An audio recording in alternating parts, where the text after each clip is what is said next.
আগে ফরজটা ঠিক রাখবে। ফরজ ছাড়া আল্লাহর সান্নিধ্য লাভ করা যায় না, ফরজ ছাড়া আল্লাহকে রাজি করা যায় না। ফরজ নেই, নফলের পাহাড় রয়েছে, কখনো মুক্তি পাওয়া যাবে না, কখনো মুক্তি পাওয়া যাবে না। এই উদাহরণটি আমি প্রায় দিতে থাকি, কারণ আপনার ডিউটি করে ভালো করে বুঝেন। সৌদি আরবে ডিউটি করেন 8 ঘন্টা হচ্ছে আসল ডিউটি, তাই না? আর অতিরিক্ত আর 4 ঘন্টা হচ্ছে ওভার ডিউটি, ওভার টাইম, ঠিক না? কত? 12 ঘন্টা হইল। এমন কোন কর্মচারী আছে, এমন কর্মচারী আর এমন মালিক যে বলছে, মালিক বলছে অথবা তার কর্মচারী মালিককে বলছে যে আমি 8 ঘন্টা ডিউটি করতে পারবো না, কারণ 8 ঘন্টা ডিউটি রোদ্রে পড়ে, আর ওই বাকি যে 4 ঘন্টা সন্ধ্যাবেলা শুরু হয় ওই 4 ঘন্টা ওভার টাইমটা করে দেব। এমন কোন মালিক পাবেন আর এমন কোন কর্মচারী পাবেন? পাওয়া যাবে কি? রাখবে না এক্সিট লাগিয়ে তাড়িয়ে দিবে? তাড়িয়ে দেবে। এইরকম লেবারের প্রয়োজনে যে বলছে আমি ওভার টাইম করবো কিন্তু আসল ডিউটি করবো না, আপনাকেও রাখবেন, আমাকেও রাখবেন না, কাউকে রাখবে না, রাখবে নাকি?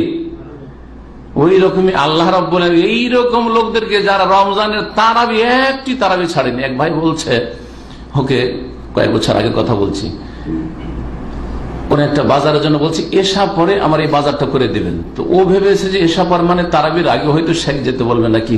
বলছে সাহেব আমি একটিও তারাবি ছাড়ি না। আলহামদুলিল্লাহ, আমিও তারাবি ছাড়ি না। কি বলতে চাইছেন? এতে যদি মনে করেন আমি তারাবি দিয়ে শুধু জান্নাতে যাব কিন্তু ফজর ঠিক নাই, তাহলে আপনি ভুলে আছেন, ঠিক কিনা? হ্যাঁ, আপনার ফজর সহ যদি তারাবি থাকে তাহলে কাজে আসবে, কিন্তু ফজর নেই মাঝে মাঝে, আর তারাবি একটিও তারাবি ছাড়েনি। যেই লোকটি বলছে একটা তারাবি গত রমজানে ছাড়িনি, ওকে জিজ্ঞাসা করে ফজর, বলছে মাঝে মাঝে ফজরে উঠতে পারিনি বা উঠিনি, জান্নাত পাবে? কখনো পাবে না। ইসলামকে ভালো করে বোঝার চেষ্টা করে। সহিহ মুসলিমের হাদিস, হাদিস নম্বর 344, আবু হুরায়রা রাদিয়াল্লাহু তাআলা আনহু থেকে বর্ণিত।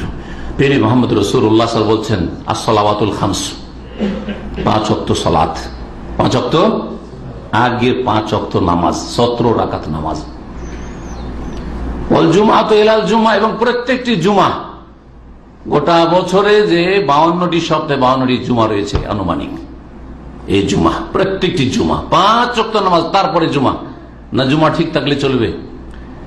আজকাল সারা বিশ্বে মুসলিমদের অবস্থা হচ্ছে জুমা ঠিক আছে, জুমা পড়া মুসলমান, আর ঈদ পড়া মুসলমান, ঠিক না? তারাবি পড়া মুসলমান, এদের অভাব নেই। হজ করা মুসলমান, অভাব নেই। ওমরা করা মুসলমান, অভাব নেই। মক্কায় হোটেল পাওয়া যাচ্ছে না, এই দিয়ে জান্নাত পাওয়া যাবে না। আর এই দিয়ে পৃথিবীতে খেলাফত পাওয়া যাবে না। আর এই দিয়ে আল্লাহ পাকের সাহায্য আসমান থেকে নেমে আসবে না।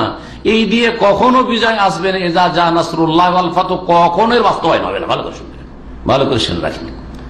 আগে আস-সালাওয়াতুল খামস, 5 ওয়াক্ত নামাজ ঠিক হইতে হবে, তারপরে ওয়াল জুমআতু ইলাল জুমআ, তারপরে প্রত্যেকটি জুমা, ও রমাদান ইলা রমাদান, তারপরে 3 নম্বরে প্রতিটি রমজান ঠিক থাকলো, রমজান মাসে সিয়াম ফরজ ঠিক থাকলো, তারপরে কিয়াম, আর বাকি নেক আমল ঠিক থাকলো। চেষ্টা করলে এই যদি করো, এইভাবে তোমার ইসলামটাকে বুঝো এবং পালন করো, মুকাফফিরাতুন লিমা বাইনাহুন্না, তাহলে এর মাঝে যে গুনাহগুলি হবে, পাপগুলি হবে, সেগুলিকে মোচন করে দেবে। 5 ওয়াক্ত নামাজে, 5 ওয়াক্ত সালাতে, জুমাতে আর রমজানে কি করবে?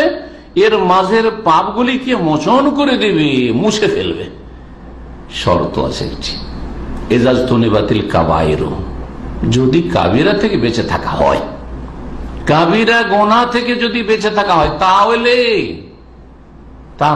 এর মাঝের পাপাচারগুলি মোচন হয়ে যাবে। তার মানে বোঝা গেল যে ছোট ছোট গুনাহগুলি 5 ওয়াক্ত নামাজের মাধ্যমে সাফ হয়ে যাবে, হ্যাঁ, জুমার মাধ্যমে সাফ হয়ে যাবে, রমজানের সিয়াম কিয়ামের মাধ্যমে গফিরা লাহু মা তাকাদ্দাম মিন যামবি, অতীতের গুনাহ খাতা মাফ হয়ে যাবে, মানে সাগীরা গুনাহগুলি মাফ হয়ে যাবে। তাহলে আগে আমাদেরকে 5 ওয়াক্ত নামাজ ঠিক রাখতে হবে। যেসব মুসলিমরা 5 ওয়াক্ত নামাজে ঘাটতি করেন, ফজর সবচেয়ে ভারী, মনে রাখবেন যে এখনো মুনাফিকি আপনার অন্তর থেকে যায়নি, আপনার আমল থেকে যায়নি, আপনি আমলি নেফাক কপটতাই আছেন। সুতরাং নেফাক মুক্ত না হলে কখনো জান্নাত পাওয়া যাবে না। আল্লাহ রাব্বুল আলামিন এইভাবে ইসলামকে বুঝার তৌফিক দান করেন।